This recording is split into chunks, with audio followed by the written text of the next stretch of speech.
Assalamualaikum warahmatullahi wabarakatuh. Jumpa lagi dengan Kang Tilo Channel. Pantang pulang sebelum tampan. Semoga teman-teman di sana diberi kesehatan, tentunya, dan saya di sini juga semoga selalu diberikan kesehatan. Amin amin ya robbal alamin. Bagaimana kabarnya teman-teman hari ini? Semoga pada baik semua dan dilancarkan segala urusannya. Sedikit teman-teman, saya pengen ngobrol sedikit menceritakan perjalanan saya sebagai tukang cukur sampai saat ini. Dari dulu saya sudah melakukan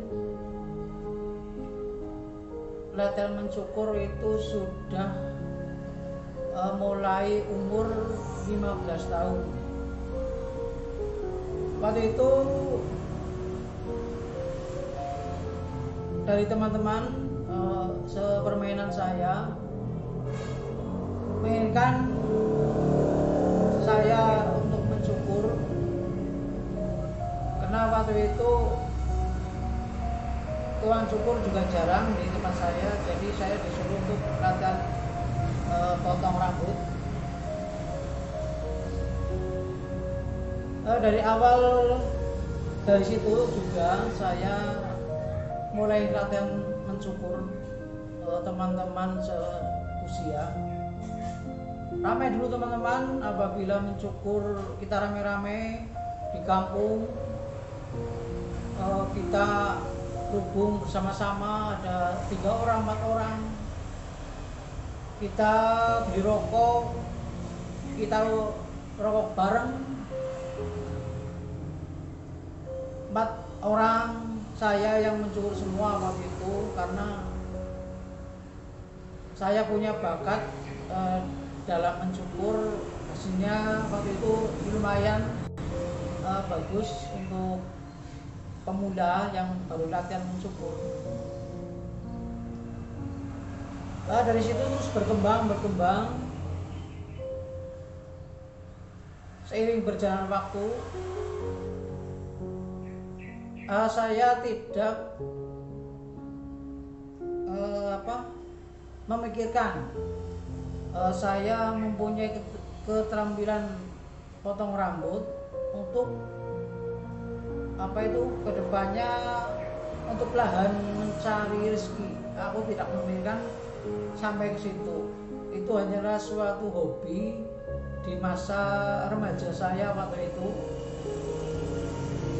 Jadi sebelum saya kerja di potong rambut atau saat ini saya sudah buat sendiri, sudah beberapa kali saya mencoba pekerjaan saya coba lagi pekerjaan yang lainnya. Saya pernah di toko, saya pernah di pabrik, dan saya juga pernah di rumah makan. Saya juga pernah di bengkel motor. Terus saya juga pernah berdagang di pasar. Sudah banyak usaha-usaha yang saya jalani. Ya mungkin semua itu bukanlah lahan saya, bukanlah tempat rezeki saya. Jadi semua itu tidak ada yang berlangsung lama, hanya berjalan beberapa bulan, kita keluar cari lagi yang lain. Terus waktu itu sudah menginjak umur 22 tahun. Waktu itu saya kerja di bengkel motor. Itu pun saya lagi latihan, jadi tidak full. Saya sudah jadi montir, saya sudah punya keterampilan servis motor, tapi belum, masih sebatas latihan, berjalan sampai 2 tahun. Saya mencoba keterampilan tentang otomotif. Selang 2 tahun kurang, saya kerja di bengkel di sekitar daerah saya. Saya berkenalan dengan seorang pelanggan yang selalu kalau dia menyesuaikan motornya itu ke tempat bengkel saya. Jadi kita mulai mengenal satu sama lain dan akrab. Dia sering berkunjung ke rumah saya, dan saya sebaliknya juga pernah ke tempat tinggalnya dan tempat usahanya. Ternyata dia adalah seorang tukang cukur. Dia menawarkan waktu itu ke saya, bagaimana kalau kamu pindah jadi tukang cukur. Terus saya jawab, oh maaf mas lah, saya udah lagi kerja di bengkel nih, gimana mas? Lah itu sih sama-sama keterampilan lah, cukur juga keterampilan. Nanti kalau pun jadi tukang cukur, kamu punya usaha sendiri, pelanggannya udah banyak, kamu melebihi penghasilan dari montir servis motor. Dia bilang begitu. Ya udah, nanti saya pikir dulu untuk menjawab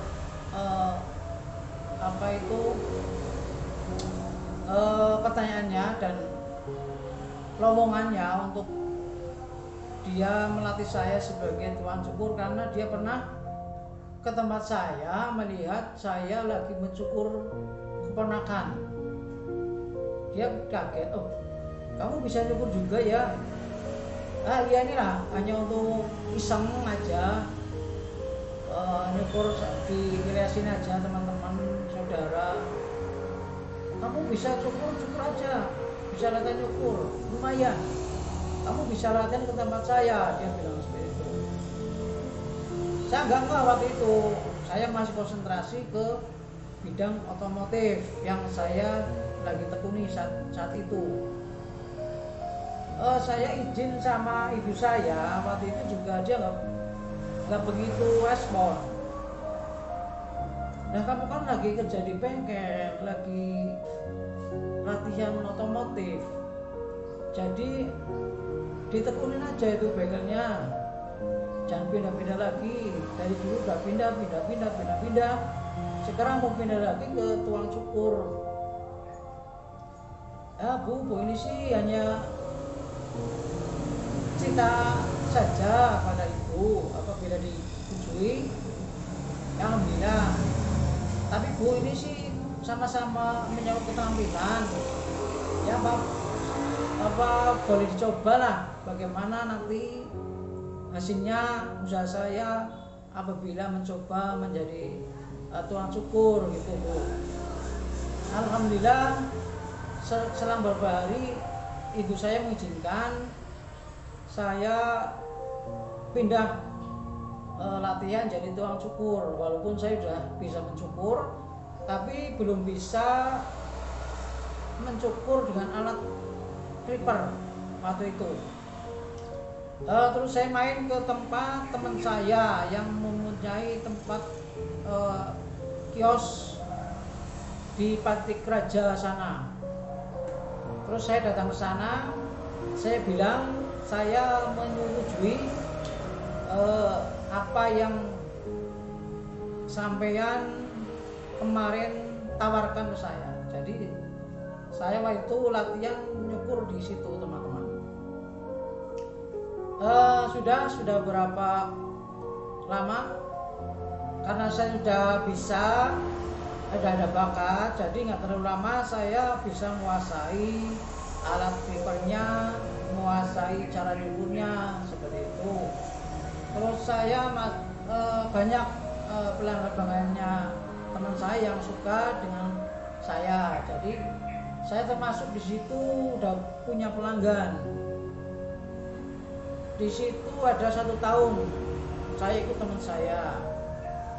Terus saya mencoba pamit sama teman saya untuk mencoba pengalaman baru di tempat cukur lainnya. Saya mendaftar, ternyata susah-susah gampang sih teman-teman. Saya sudah mendaftar ke tempat cukur misalnya, katanya masih banyak orang, masih ada tukang cukurnya belum menerima. Terus saya pindah lagi, yang satunya lagi bilang seperti itu juga, aduh mas belum menerima tukang cukur nih mas, mungkin besok atau lusa lah, nanti saya kabarin. Waktu itu nggak ada nomor telepon, belum ada. Jadi apabila mau menanyakan ya saya harus ke tempat kios tersebut, karena waktu itu tidak ada telepon seluler, masih telepon itu masih telepon yang kabel itu di jalan. Apabila kita mau ngebel, kita warnet atau di pinggir jalan waktu itu. Terus alhamdulillah dengan saya mencoba mencari pekerjaan di tempat cukur. Alhamdulillah saya mendapatkan waktu itu. Berselang ada setengah tahun saya ikut tempat cukur yang baru itu. Terus teman-teman, saya mau bicarakan ini pengalaman yang sulit dihilangkan dari ingatan saya, karena ini pengalaman yang sungguh antara hidup dan mati saya waktu itu teman-teman. Ceritanya begini, saya waktu itu kedatangan saudara yang baru pulang dari Malaysia. Dia menceritakan tentang di Malaysia itu pekerjaan itu banyak sekali, tentang bangunan atau tentang perkayuan atau tentang perkebunan, itu banyak sekali job-jobnya katanya. Loh mbak, saya kan punya kalian tukang cukur, apa mungkin bisa di sana ada lowongan sebagai tukang cukur? Oh bisa, apabila niat ke sana nanti bisa mencari tempat kios-kios cukur, bisa mendaftar, nanti di sana lumayan bayarannya seperti itu. Terus saya berminat waktu itu ke Malaysia. Tapi yang disayangkan ya teman-teman, waktu itu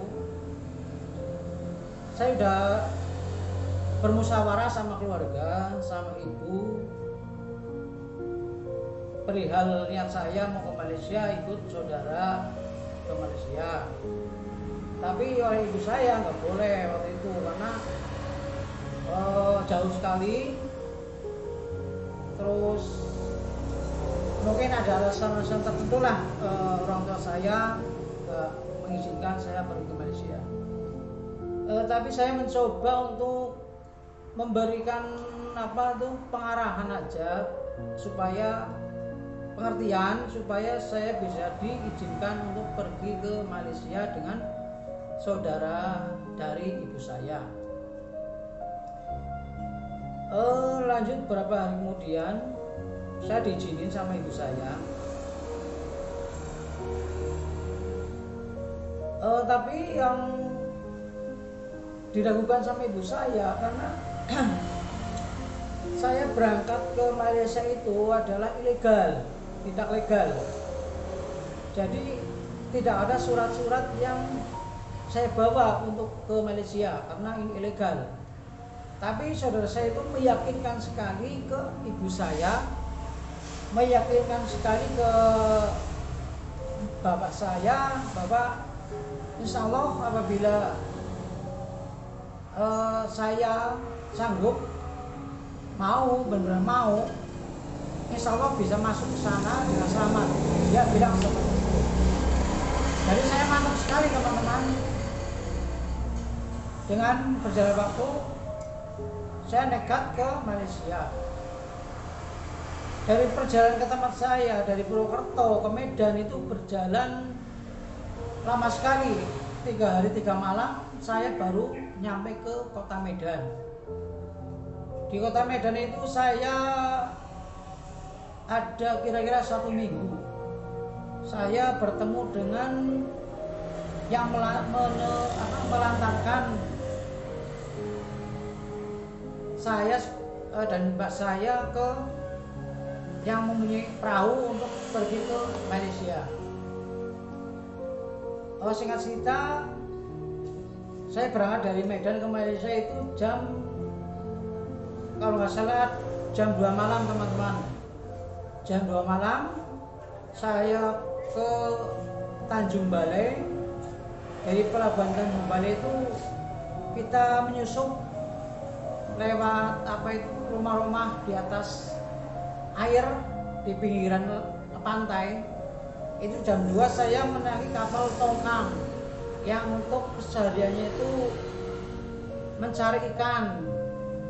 Kita langsung masuk ke dalam. Kita di dalam kapal itu kalau nggak salah kira-kira ada 17 orang rombongan yang mau ke Malaysia. Perempuan 2 termasuk Mbak Yu saya itu anaknya bude saya, terus sama yang satu perempuan dari Malaysia. Terus singkat cerita saya mulai berlayar lepas dari Tanjung Balai sampai ke pertengahan laut itu jam 2 siang teman-teman. Kalau nggak salah jam 2 siang atau jam 1 siang. Saya sudah sampai di pertengahan laut, baru saya bisa keluar ke atas kapal. Dari berapa jam itu sampai jam 2 sampai jam 1 itu saya baru bisa keluar dari dalam kapal. Bayangkan jam 2 malam keluar jam 1 siang di tengah-tengah laut. Bisa bayangkan. Saya nggak pernah naik perahu seperti itu, apalagi duduk di dalam perahu yang sempit. Saya sampai nggak kuat, perut saya mual, saya masuk angin, keluar muntahannya banyak sekali teman-teman. Terus jam 1 siang itu saya keluar buat menghirup udara. Udah keluar di tengah laut, jauh dari darat pokoknya. Ada serombongan perahu tongkang juga, dia mau ke Malaysia juga dengan ilegal waktu itu, sama mungkin dengan rombongan saya. Singkat cerita jam 3 sore ada itu mulai cerita yang pengalaman yang bikin haru telangsa lah, sedih antara hidup dan mati saya waktu itu teman-teman. Jam 3 itu mulai ada hujan dari kecil terus besar sekali teman-teman, sampai angin itu besar sekali. Air laut itu sampai ke atas kapal, atas perahu. Coba dibayangkan teman-teman, sampai perahu itu teman-teman sampai mau terguling. Saya waktu itu di dalam kapal teman-teman, dalam posisi saya tengkurap seperti ini. Nggak bisa teman-teman, perutnya digoncang, dikocok terus sama perahu itu, sama gelombang-gelombang laut yang besar sekali teman-teman.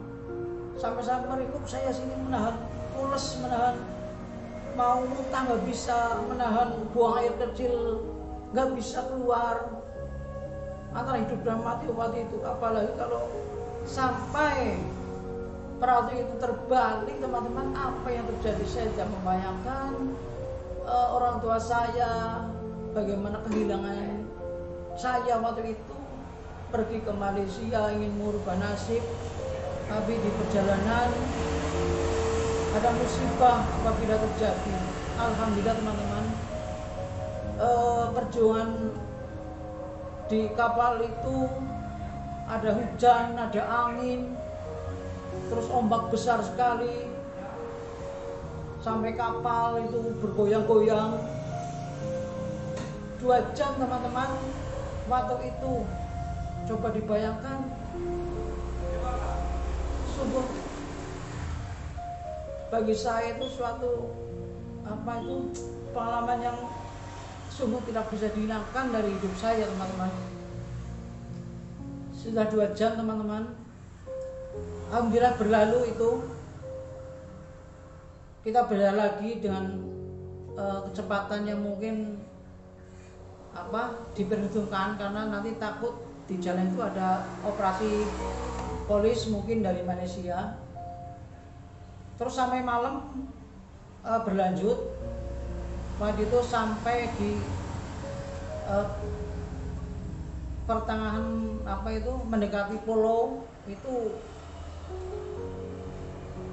sampai semalam penuh, sampai jam 4:30 pagi baru nyampe di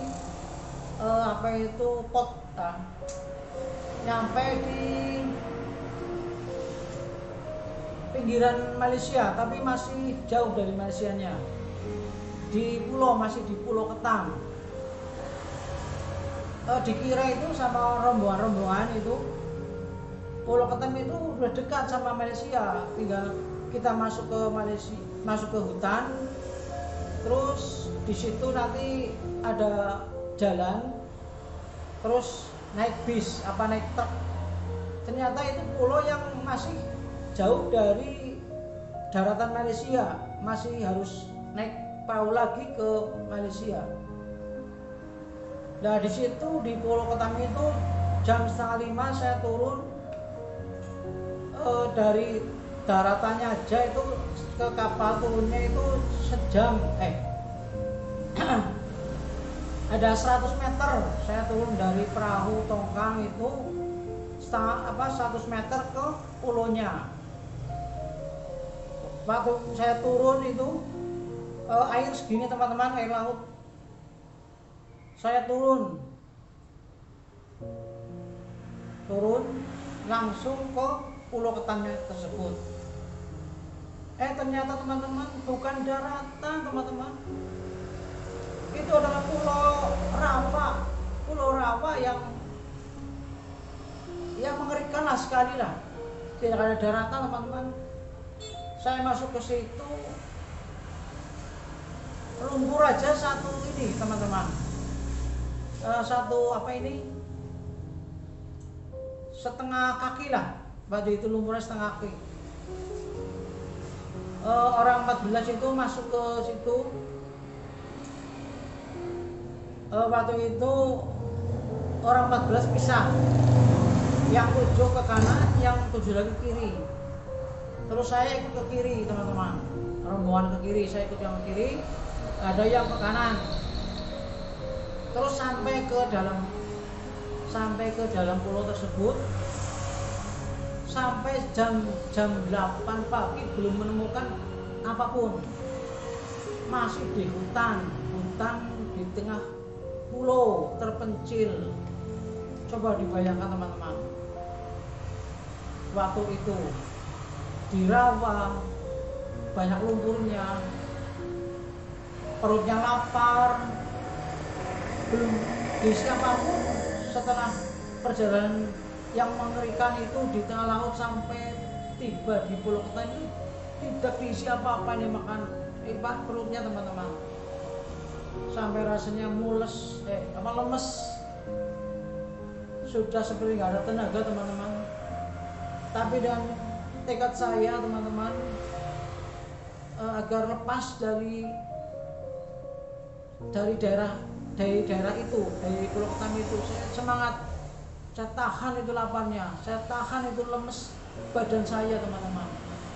Saya mulai berjalan lagi teman-teman, dari lumpur ke lumpur, naik lagi, turun lagi teman-teman. sehari saya bisa nggak menemukan apapun. Di situ teman-teman, saya berenang di dalam dalam pulau Ketam itu teman-teman. Saya berenang soalnya tidak ada tempat untuk berjalan karena banyak rawannya, jadi terpaksa saya berenang dengan 7 orang yang lain. Dalam perjalanan itu teman-teman, ini suatu perjalanan yang sungguh-sungguh tidak terlupakan teman-teman. Singkat cerita teman-teman, jam 3 sore teman-teman, teman saya itu ada yang memanjat pohon yang paling tinggi melihat sekitarnya. Apabila melihat suatu rumah atau suatu perkampungan, dia naik ke atas. Terus dia melihat ada berapa ratus meter mungkin ada perkampungan. Terus dia turun. Terus dia mengajak kita semua untuk ke arah apa yang dia lihat. Sampai 3:30 kita baru nyampe, bener di situ ada perkampungan. Tapi sampai ke perkampungan itu teman-teman harus nyebrang sungai lagi teman-teman. Harus kita turun lagi nyebrang ke sungai itu teman-teman. Ada 100 meter kalau nggak salah waktu itu sungainya untuk yang kita seberang itu teman-teman. Untuk bertekad untuk lepas dari situ, kita bertekad, kita nyebrang sampai ke perkampungan Cina itu.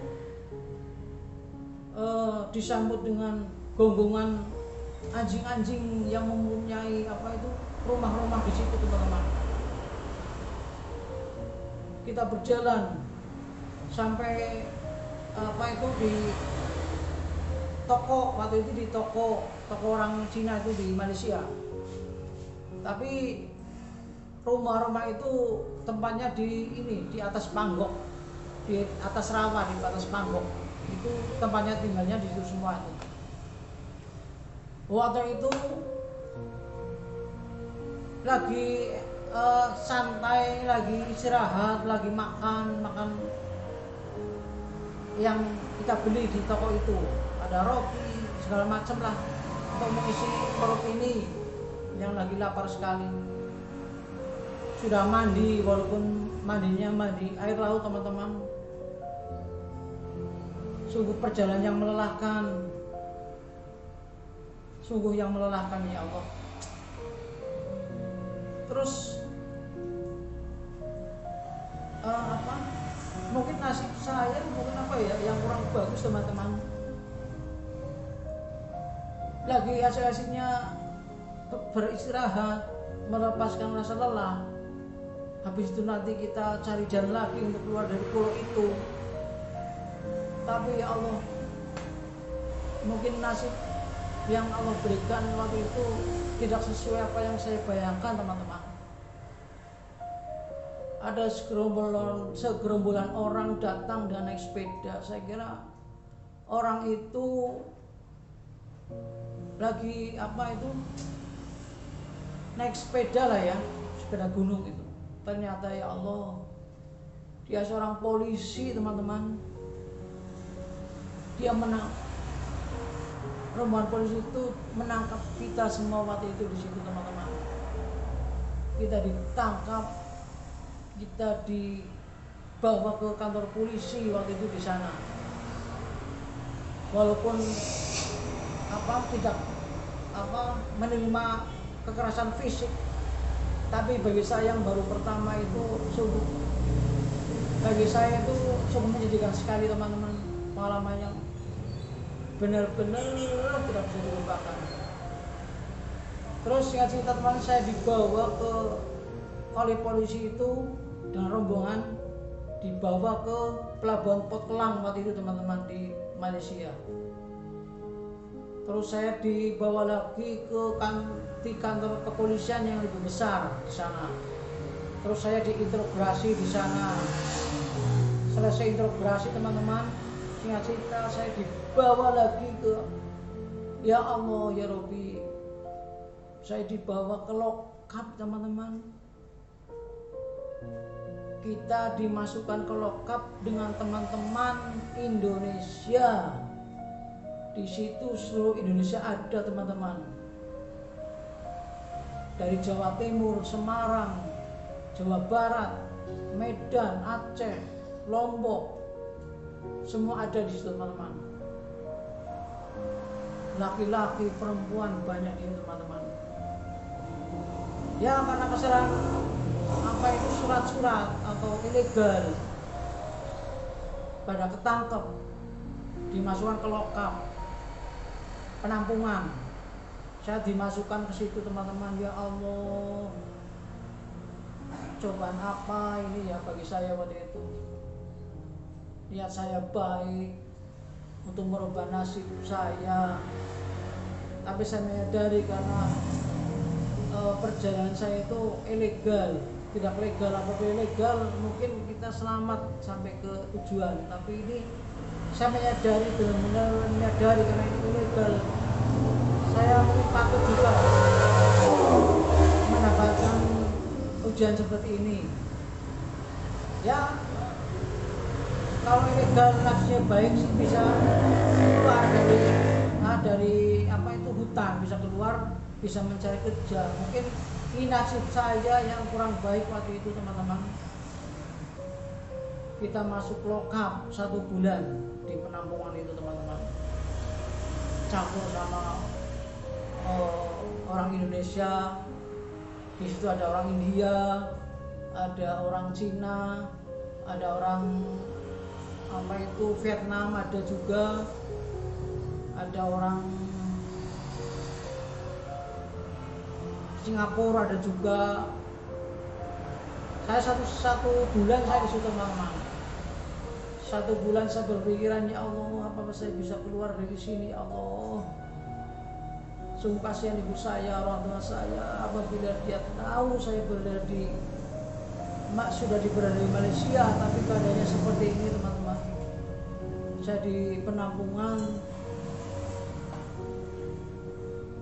Waktu itu saya tidak mengabari orang tua teman-teman. Singkat cerita 1 bulan saya sudah bisa melalui.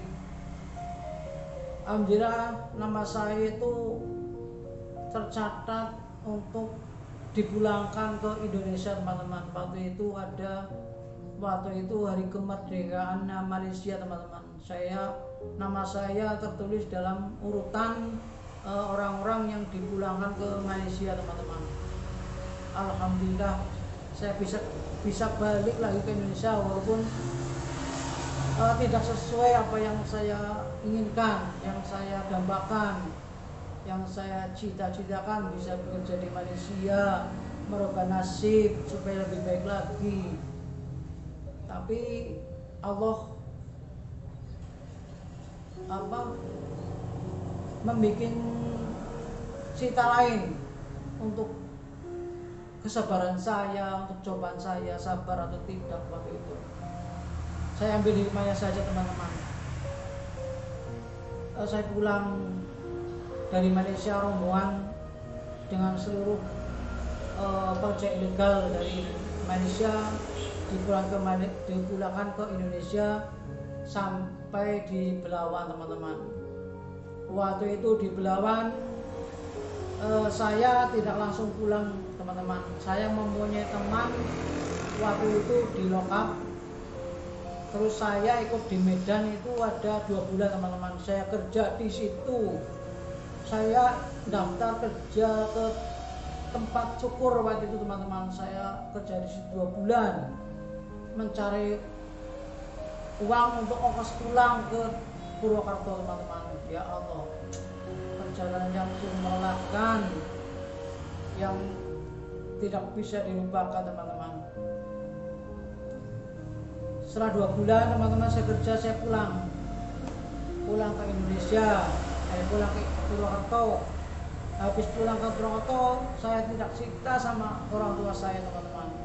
Saya hanya cerita bahwa saya masih di Medan, tidak bisa berangkat ke Malaysia karena kondisinya lagi tidak menentu, tidak bisa masuk pekerja ilegal. Padahal saya sudah masuk ke sana, sudah menjalani perjalanan yang tidak enak sekali, sampai ke Malaysia, ke Lokap, pulang ke sini, alhamdulillah ke Purwokerto. Saya masih bersyukur sekali masih diberikan keselamatan, kesehatan, terus bisa bertemu lagi dengan keluarga saya, orang tua saya. Itu saya masih bersyukur sekali ya teman-teman. Pengalaman yang kemarin waktu itu di laut tidak sampai yang tidak diinginkan ya Allah ya teman-teman. Saya selamat alhamdulillah, itu suatu pengalaman yang sungguh ya Allah yang tidak bisa dilupakan. Saya ambil hikmahnya saja teman-teman. Terus habis itu singkat cerita saya kerja lagi di Purwokerto apa adanya lah. Saya kerja lagi, sebelum kerja di tempat cukur saya dagang di pasar. Setelah saya dagang di pasar, saya sambil mencari tempat untuk buka sendiri. Alhamdulillah Allah memberi jalan. Saya mendapatkan tempat untuk buang tempat cukur sekarang ini. Diberi jalan di daerah tempat saya saja, saya mendapatkan di daerah dekat rumah. Alhamdulillah, ini hikmahnya dari Allah SWT. Saya bersyukur sekali.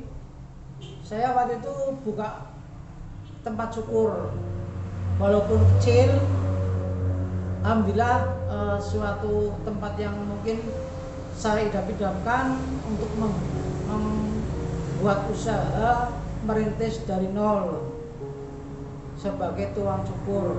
Alhamdulillah sampai sekarang saya sudah mempunyai tempat cukur yang lumayan luas.